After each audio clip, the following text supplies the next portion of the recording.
COVID-19 is hitting the world completely.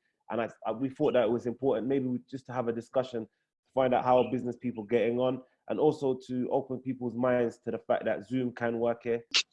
The way people communicate, the way people do contracts and stuff, they're going to change. So I'm going to talk about the government directives that they have put in place. So the curfew was from 8 up to 6, but right now it has been reduced from 7 p.m. to 6 a.m. A few comments on what has happened in the banking sector. One, of course, was the issue around the opening times. Yeah. Now we can only open up to 1 p.m. Generally from 8:30 a.m. in the morning to 1 p.m. That limits the amount of time people can actually transact. As you know, South Sudan is mostly a cash economy.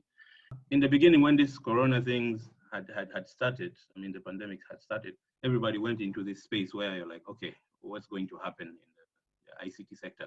Are we going to collapse? Are we going to... But then again, we came to realize for the ICT sector, we realized that people were actually taking ICT services more than it was before. So we have a cleaning company called First Touch. It deals with fumigation, pest control, cleaning of offices and all these things. And yes, there's been a lot of demand, and we've been disinfecting some places. We have some chemicals for disinfecting places, and also kind of just fumigating overall.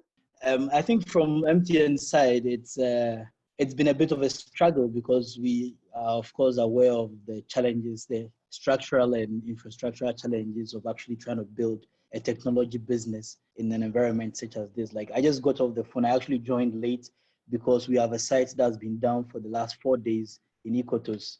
But now that COVID-19 has kicked in and it's really impacting youth unemployment, it's creating wider gaps. So we've been trying to see what novel solutions actually are being done at the moment on the grassroots.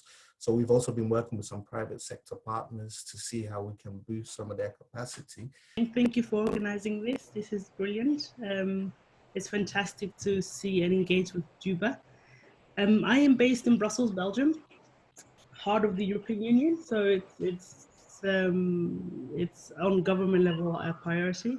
We are now on week 7, I believe, of lockdown. I'm currently based in Melbourne, and I've been working from home as well, in terms of kind of what Nikki said, in terms of things like infrastructure and things like that. That's not really the main issue. A lot of work around rent amnesty, in terms of people who, you know, have lost work or unable to pay their rent. So there's about an amnesty for the next 6 months, but that also doesn't really protect people, because at the end of the 6 months, you can be evicted.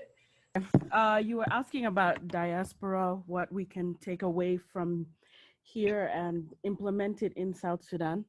So I have something small, like I believe that moments of profound crisis, like this COVID-19 pandemic, can attract great potential, even though that's not the main aim of it.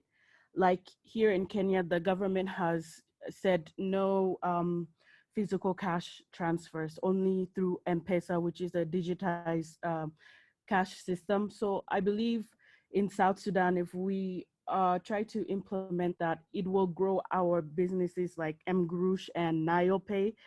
The fact that there's no planning for people with disabilities is actually very sad and very troubling for people like me who work in that arena. And I also think that it's important that if we can also find ways to also put that into perspective and work together as individuals or as organizations in different sectors, I think it will be really important so that we can also give recommendations as to how that can be made better.